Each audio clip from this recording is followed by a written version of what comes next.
impu harap be dia. Ayo. Dia nyabik juga darah-darah ke cubang le.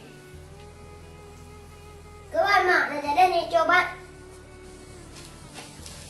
Ni. Ajak je boleh si ai. Mak putih nan nanti mbak Toto sak mama panggil. Sebab mana pegang mak lah, tak pegang tu. Resep na dia hanya buat dah mama. Ajuk je resep yang untuk unjuk kerong.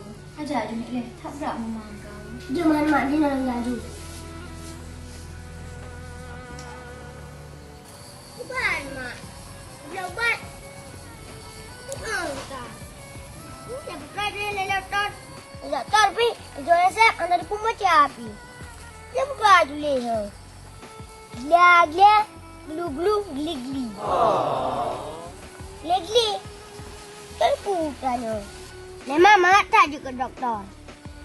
Cucu retak kenapa? Yang terpu pecatan. Ubat sakit ulat kat doglo. Gli. Sakit kojo. Tak ada dia. Yo me kontrol lagi yo. Ni kita baca. Kadang bapa apa yang nak. Man tadi puang.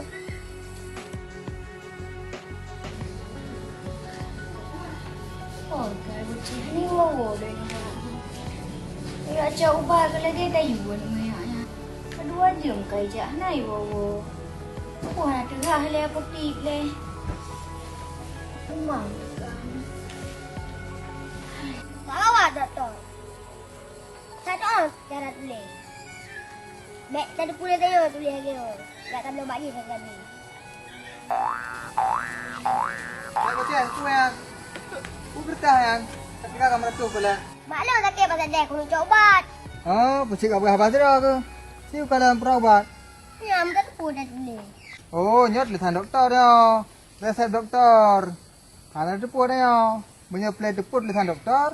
Payah cok je tulisan baik pula lisan doktor. Oh no. Apa ceh? Tu sakit mana mak roh ke? Oh, kau pasang impu-impu di rumah. Trek apa sakit? Baru. Oh, jadi minum nama ceh. Jadinya baik dah cok le resep ubat tadi. Jino berarti tak minta dukun mentang. Takut entuk salah resep, salah ubat, salah ngejep, mentang berat sakit. Jino patih balong, tak minta dukun mentang sama-sama. Ni dukun ke mana minta? Baik dukun bang Nam, nama sakit maklum tu. Nya jaminan dukunnya, kan mesti.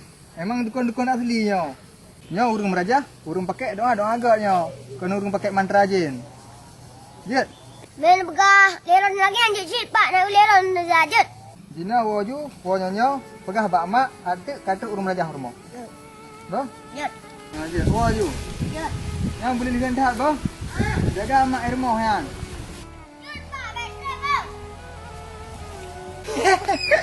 Tak merata ki. Meja rumah di Ranalom. Mana yang ada dukun? Kan raw di tastel untuk pergi dukun. Pokoknya kalinya bumasi. Yalah dukun tanya.